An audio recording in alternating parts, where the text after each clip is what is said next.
I'm just gonna get it right out there up front. The new Axial SCX10III Coyote is not just another base camp. We've got a lot of major revisions going on in this new ready to run. It's an exciting release from Axial. It's got a great price point of $399 for the completely ready to run. That includes battery and charger, and it's capable of transitioning you from a fun crawling experience to competition. Coming up, I'm gonna show you all the tweaks that they made to this rig, and of course, we're gonna head outdoors for some off-road action.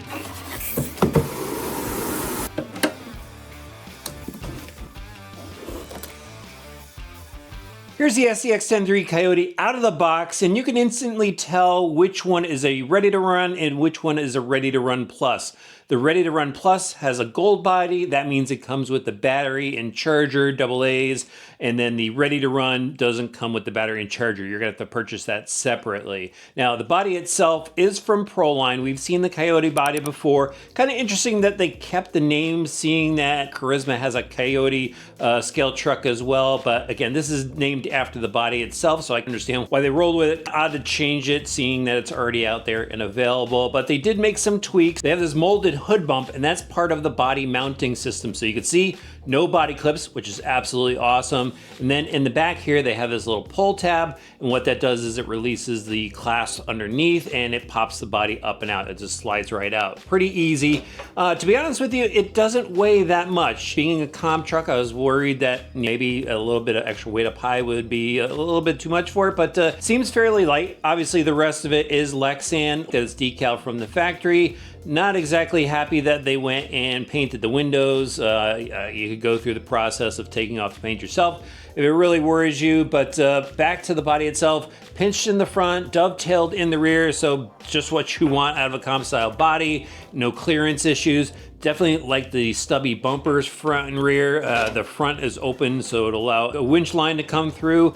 A little bit more on that later. Let's pop the body off. Really easy to get off. So you just pull this tab back, slides up and out. It is super quick. And there's the mounts. Now onto the chassis. Definitely has some SCX10III vibes. There's a lot of carryover. However, there's a lot of new stuff on here. And when I posted this online, everybody said, oh, it's the same exact thing. It's the same exact as a base camp. It is not, guys. We got some cool stuff to check out. Worthy upgrades on this model. So starting off with the chassis, it does have the one-piece steel stamp frame rails. We've seen that before, nice and strong, lots of cross bracing throughout. However, there's been some changes. Starting off with the front here, the servo mounting plate, you can see that is different. You used to be able to put 3 servos in there. Now they have a mount for the steering servo, and then they have this mini mount here for a small servo winch, and then even a line loop here just to help guide everything. So definitely like that change. New front bumper mount to go along with that new front bumper, and then new shock towers and new braces up front for the shock tower. That's because they have a new panhard bar mount over here. Notice that this shock tower is much thicker for the front shock. That's nice to see. And then they've got new rear towers as well. These lean forward, so you can see the shocks lean in. Unlike the standard SCX10III, those pretty much come straight up and down. And then you can see new cross bracing in the rear. That's where that body mounts. New rear mount for that new rear bumper. So good looking stuff. And then you got the boat sides here. So the side trays, obviously the electronics mount to it, but down below, nice and smooth. So it's got to glide over the rocks. And then they have this new center skid. It's got these little flares in the front and rear that'll help glide over rocks. But the other change to the skid plate is now it has a mount. So if you want to go run a 4-link setup in the front, it'll be much easier to do it. A new battery tray. It's got an elastic strap, which is really cool looking, almost looks like a sand ramp. And it's got these little tabs you can pull it to just slide off to get the battery in and out. It is adjustable. I like that it's got little tabs on the side, so it carries the wire, so the wire for the speed controller isn't flopping around in there. So they got some extra details in this. Looking good so far, Axial. Now back to the suspension. You probably noticed the shocks already. Comp style shocks. A lot going on with these. So they are a composite body, and it's got this pretty tall composite cap with a bleeder screw on top. And what's great about this style of shock is you get a lot of clearance with this setup. So the spring is now mounted down below, and then they're oil filled, and they have limiters on the bottom. Those can be adjusted. They snap in and out. You can cut them if you want to. A lot better setup for this style of truck. Again, new panhard bar mount, and took a look. It doesn't seem like there's any bump steer. The metal suspension link links, 4-link in the rear with bent links, so you got plenty of clearance, and then the straight links up front. Then metal links for the steering. It's not their heavy duty links, it's the links that typically come on their ready to runs. But check out the suspension, operates nice and smooth, plenty of flex. It actually feels like a little bit thicker of an oil in here than the standard SCX10III base camp. And onto the driveline. So they have the LCXU transmission, all metal gears on the inside, aluminum motor plate.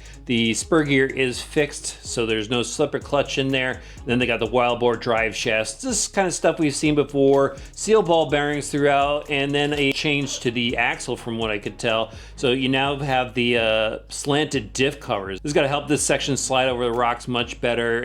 Portal setup on this, metal gears inside. Everything was well greased, universals in the front. The front is also overdriven 10%. They've got the 6-bolt spool in there with the high-point gear setup. That overdrive is definitely going to help it out. All 4 corners, we've got Maxxis Trepidor licensed tires in this pretty soft compound. I threw a standard SCX10 base camp next to it, give it a little feel test, and these are really soft. Feels like a soft insert with maybe a 2-stage actually, because the top section nice and soft, and then when you get down it definitely feels like it gets firmer. 1-piece wheel setup, unfortunately. The tires are glued, and it being a comp rig, this is where I wish they went and gave us some bead locks for those that are going to want to swap out the tires. These are 4.75 tires, so they're a bit tall, but they do feel really good. Interested to see how they work on the rocks. Into the electronics, stuff that we've seen before, the S664 standard metal geared servo up front, metal servo horn on that, the Spectrum 40 amp speed controller with IC3 plug on it. You can go and adjust the drag brake if you want to. There's the little pills in there. You could also switch it from LiPo to nickel metal hydride. But over here they have the SR515 receiver. That's nice to see. And then of course, rounding out the electronics back here, there's that 1300 milliamp battery pack. It's a 3S pack that comes with the Ready to Run Plus. You get the S120 charger. They give you some basic tools, instruction manual, a bunch of decals, and then here's the SLT2 radio system with the AA batteries to power it. So there is a lot of changes to this. You got the body with the new body mounting system on it. You got new shock towers, new panhard bar mount, new tires, new wheels, new shocks, new battery mount, new boat side trays. Can't wait to see this thing run. Let's head out to the rocks right now. There's a view for today, RC drivers. I'm out really early. It's supposed to rain later today, so I wanted to get a first run in on the Coyote. I'm really excited to drive this. I want to see how those changes work. Let's hit the rocks. Look at that, the sun decided to peek out. All right, we're over here on the starting rock. I start every rig on this rock because it's just cool to watch the suspension work right off the bat. Look at that, we got some flex going on. Come up through the ledge area here. Tires are getting dirty. Again, they're kind of soft and sticky. Really interested to see how it handles this incline here. So far, so good. I mean, almost no tire spin. And look at that, right up the rock. That was absolutely awesome. Over the brake, we had some clearance, so that was good. These bigger tires do offer more clearance. A little bit of roll out of the brush system. That's to be expected, but manageable. Just gotta go right into the big stuff here. Not too many crawlers could go through this rock section. Tire placement is key. We've got this brake angle up top, and this thing is staying planted. It's not lifting. Look at that, we got some tire squish in the rear, and it had no problems going over that brake over there. Wow. So I handled that crest really well, and you know, the one thing that Axial doesn't have going for it is they don't have that angled skid. They still have that flat skid, but with that extra tire size, we're able to get over it pretty. Whoa, whoa, wow. I thought that was gonna go over. But yeah, it's not causing a problem for the truck so far. I'm sure, you know, depending on the obstacle, could be an issue. But look at this. Nice traction out of these stock tires. There, the skid just slapped just a little bit. This thing, I just left it up there. It's walking down on its own, under control. That was pretty awesome. Let's drop it down some more. Got some more challenges for this rig coming up. Down through this section here. I mean, this is really manageable out of the brush system. A lot of people are Why didn't they put a brushless in? Why didn't they put a brushless in? Well, I mean, stock out of the box, it does perform well for those getting into it. Then later on down the road, you get to pick the system you want to install on the truck. Love these angled ledges. And what we're going to do is we're going to cut over to the left once I crest this brake over. And it's steering pretty well. I mean, we're maxed out. I checked the radio system. It's got full steering. Love this little drop down section here. That tire squish. That's awesome. But I mean, I'm pretty sure they got a dual stage in there. It kind of just seems like there's minimal sidewall collapse. Yeah, it's still looking pretty stiff. Oh, our first roll. It landed on the wheels. Perfect, thank you. All right, back up. Whoa, a little reverse out of that. Super capable. Wow. Another incline test. Yeah, I'm pretty impressed. There's a lot of ready runs I brought here that just spin the tires. But I mean, these right out of the box working well. And actually, now that I've had time to live with this truck some more since doing the studio talk with it, I noticed that, you know, there's no USA logos on the tires. The body's slightly different, so I think it's a Pro-Line design for everything. But I think they manufacture it overseas. Nonetheless, I mean, body looks good. The tires are performing well. Oh, way better than I expected. Now I'm going for the big test. Right up this valley here. Tire placement is key. And usually, yeah, it wants to roll back out of it. Just place that tire a little bit better. Let it settle in. Work it. And yeah, this is the problem. The tire gets caught on that ledge. Oh wow, we got that up there. Nice. Yeah, just some roll with that brush system. We got some drag brake. Keep it in check. Love the suspension. I think they nailed the shocks. I mean, yeah, they're a composite body shock, but the spring rate I think is right. The oil is perfect right out of the box, making it super capable. Keep saying that. I think the overdrive in the front is working. It's just allowing that rear to drag a little bit, setting the front end. So this is definitely a harsh spot here. We're gonna see if those boat sides allow it to slide. I know it's gonna catch. If I could just catch that rock. Oh, there we go. Looks like it slid well. No catch there. I mean, the old sliders, oh, it rolled it. The old sliders on the regular SCX10III, those would have caught.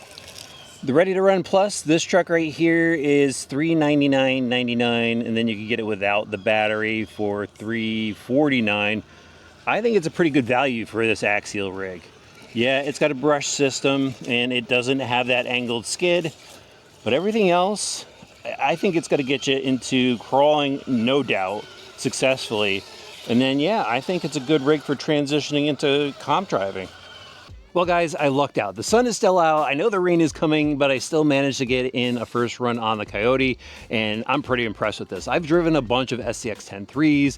They're very capable rigs, fun, ready to runs, but this one is on another level. They did a great job with all the revisions here, worthy changes that help this rig just perform on the rocks. It's got plenty of steering out of the box. It could use a better servo down the road to, you know, wiggle it out of certain situations, you know, on certain obstacles. I like the clearance from the rear links. Wish the skid was angled, but it's, you know, part of the frame rails. They can't change that, but you know, they did smoothen out the bottom, so it does glide over the rocks well.